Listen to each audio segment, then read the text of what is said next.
In today's video, I'm going to show you how I restock my bar.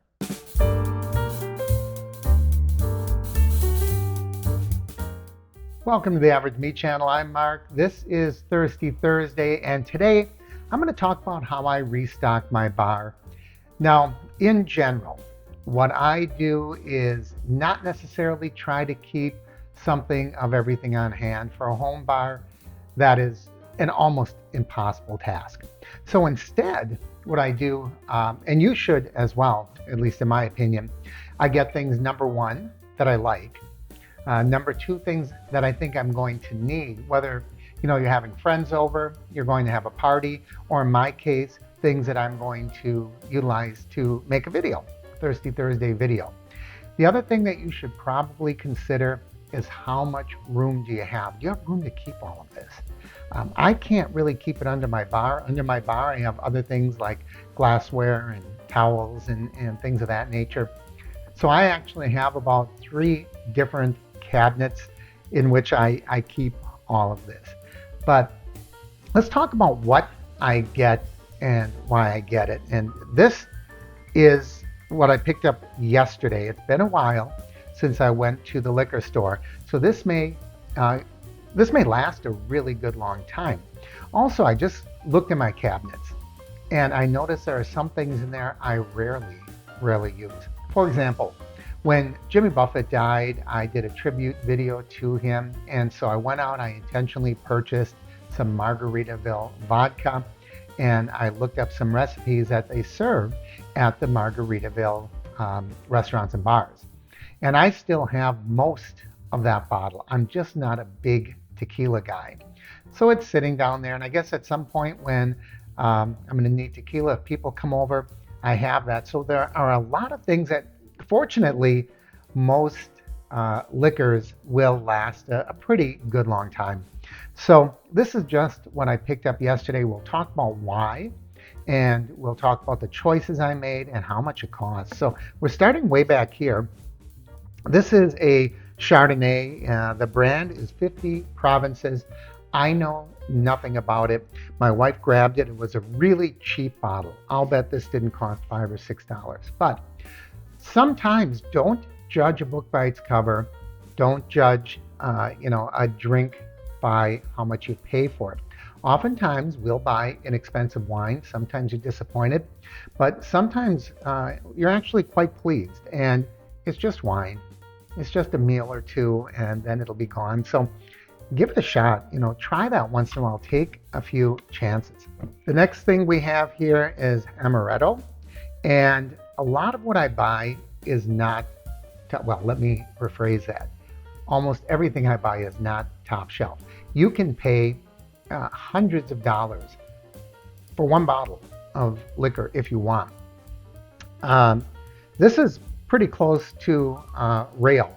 And when I say rail, it's one of the cheaper you can get. But I wanted to just try something I've never tried before. Maybe I'm going to like this. In any case, you don't have to buy the most expensive brands when you're going to make mixers, because it's mixed with a lot of different flavors. As you know, tiki's kind of my thing as far as the cocktails we make here. So that's mixed with a lot of juices and sugars. And so, yes, you want to have a relatively good quality, typically rum, but it doesn't have to be top shelf by any means. So anyways, that's why I got this brand, and we just kind of like the whole Da Vinci thing. So we'll give it a try.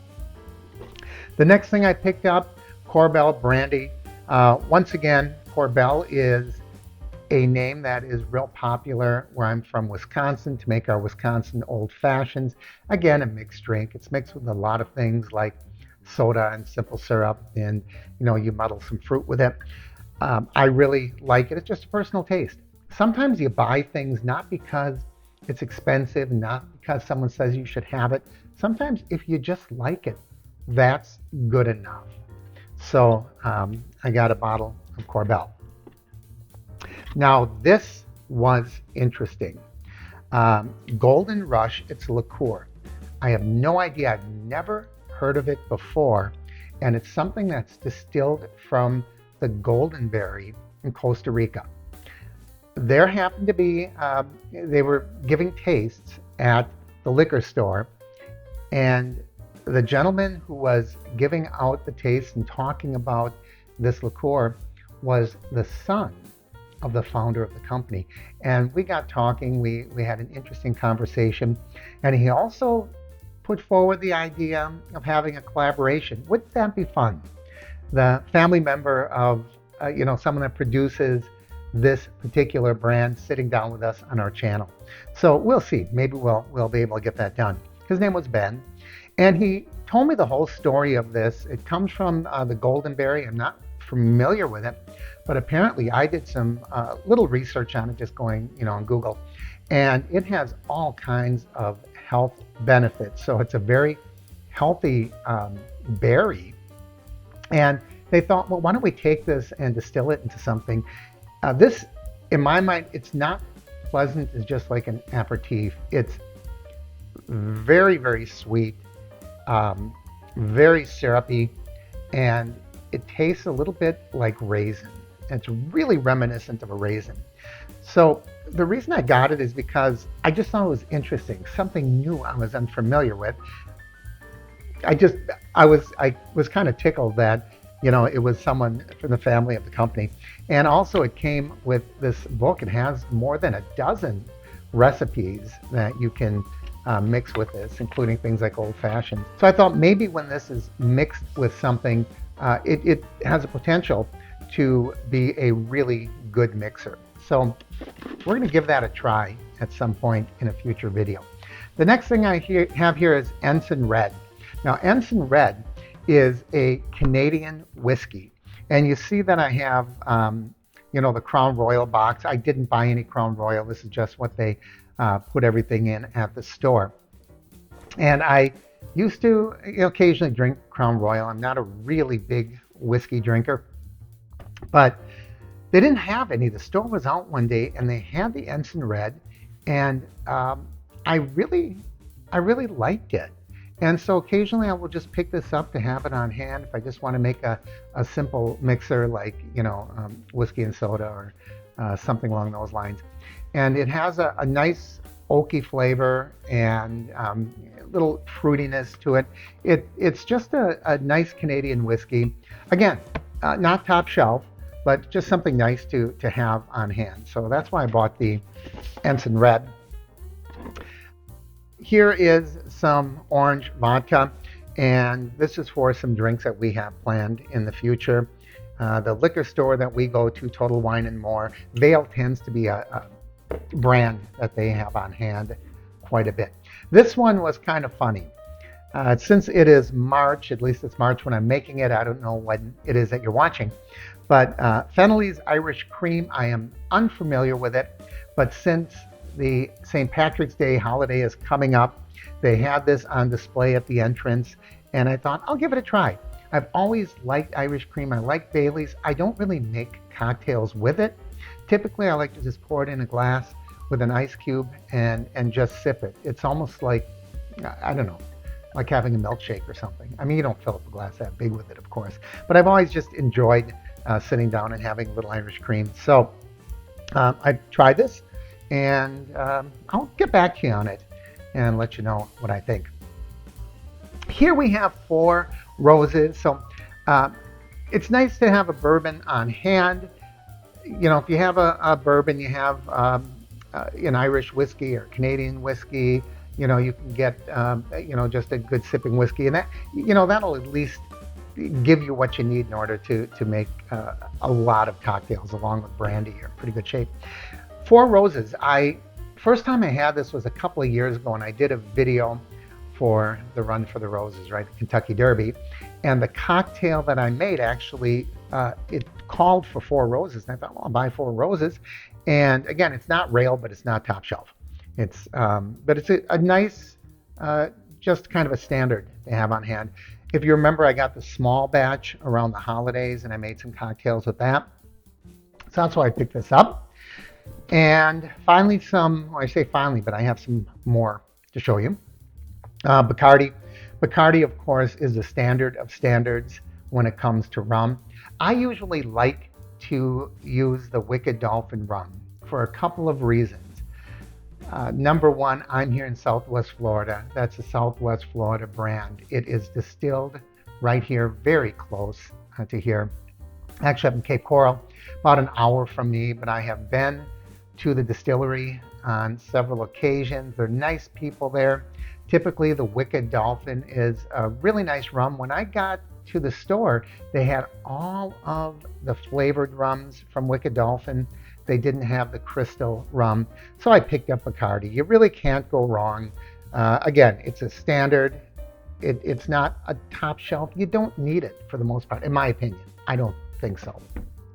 Now, occasionally, you're going to want to make drinks where you need, a special ingredient, like I talked about getting the Margaritaville tequila. And my experience has shown you may never go through it. So another option is to pick up some of these little bottles.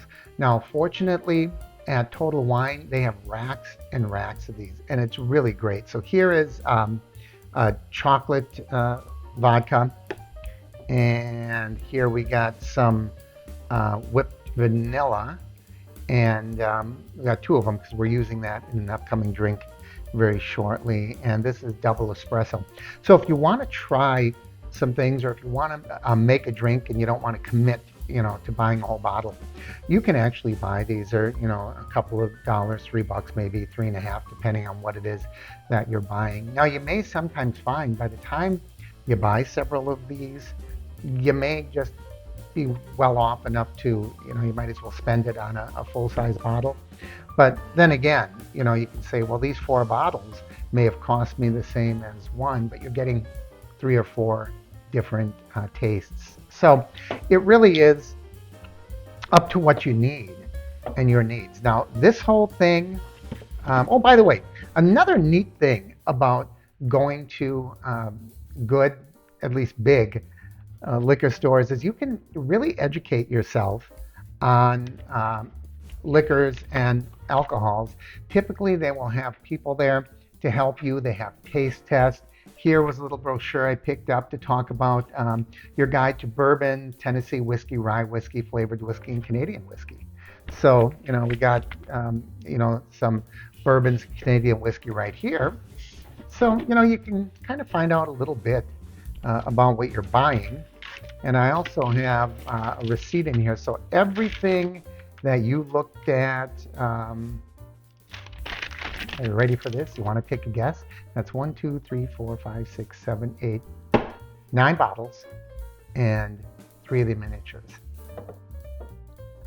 So if we say roughly $17 to $20 a bottle, it's about what it is, with the exception of the cheap wine, we're in for $175. I know, drinking isn't cheap, right? And now I got to spread these all over the place. I try to find some organization, the rums go in one place, and the whiskeys and bourbons go in another place. I usually keep the brandy with that. The liqueurs and flavors go in another place. I even have the syrups that I keep in another cabinet. So they're kind of scattered about, but nevertheless, it's nice when people come over, or if you just at the end of a hard day or a hard week, you want to pour yourself a cocktail. Don't go overboard with it. Drink responsibly. One drink at a time. I think that's plenty. Yeah, leave your comments down below, and we'll see you here next time. And I'll take one of these and I'll make something really special for you. This is YouTube. You can always, find the videos whenever you'd like. But on Thursdays is when we have our Thirsty Thursday cocktail videos, when we mix up some drinks and we have a little fun. So thanks for joining me. I'm Mark. This is the Average Me Channel.